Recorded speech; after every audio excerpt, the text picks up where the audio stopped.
Autism is a very complex condition because we have to understand it at a number of different levels.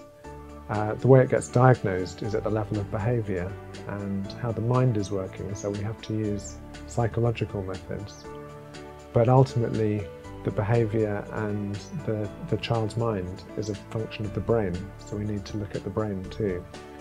And we're very interested in Cambridge at trying to unravel the causes of autism.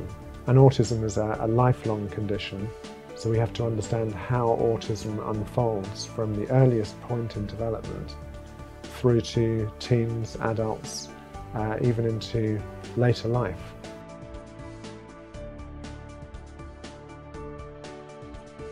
One of the projects here in Cambridge is unique internationally in looking at hormones that the baby is producing and which are more common in boys because more boys develop autism, which is the hormone testosterone. And it's a hormone that we're very interested in because it changes the way the brain develops.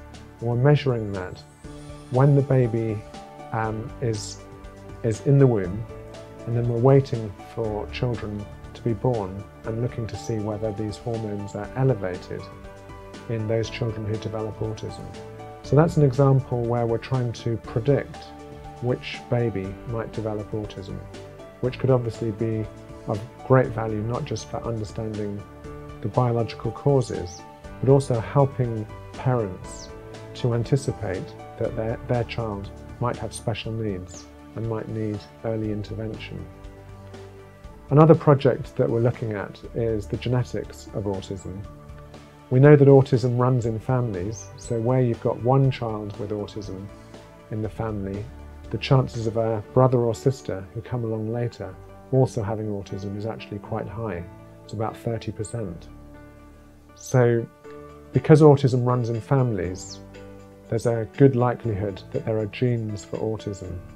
And research internationally are trying to find those genes, and here in Cambridge we're also trying to track which genes put you at increased risk of autism, and also what those genes do to the development of the brain and to the mind.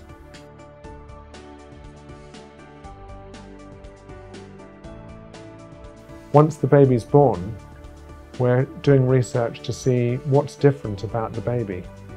For example, when the baby is in the first week of life, are they looking at faces the way a typical baby does? Or are they looking more at objects rather than at people? And we're developing a research project which captures how much the baby is looking at faces or objects to see whether that can predict very early signs of autism. Some children get their diagnosis far too late. We hear of children who end up with a diagnosis of autism but not getting their diagnosis till 3 or 4 years old, even though all the signs were there in infancy. And we hear of other children who don't get their diagnosis till secondary school, or even not till adulthood.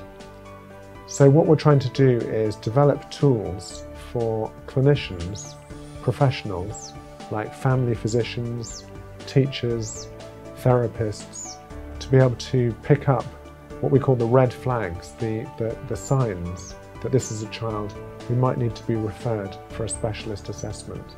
And the research element is not only in developing those tools, but also evaluating those tools. And of course, early detection is really done for reasons of early intervention. The earlier we can identify a child that needs help, the earlier we can actually start to help that child. So part of the research we do here in Cambridge is to evaluate different interventions, which interventions might be more effective for one child or another. We're also evaluating an intervention where children with autism can watch an animation of trains and other vehicles, because often children with autism love watching trains going down tracks in a very predictable direction. But whilst they're watching what they love, they can also be learning social skills. So we have actors' faces grafted into the front of the trains so that they can learn to recognize emotions from the things they love, trains.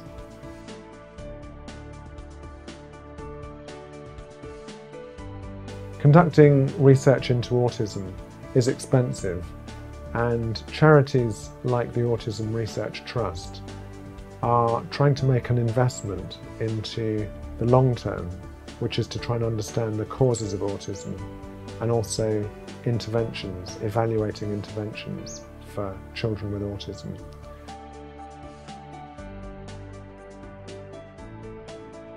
Autism is not just about disability, it's also about strengths, because whenever you see a child with autism or an adult with autism, you can find the difficulties with social relationships and communication, but you can also find areas of strength, sometimes even talent.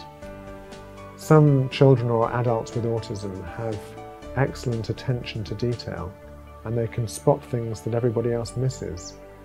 Or they might have a very fresh way of seeing the world, and can sometimes even teach us about things that we've missed.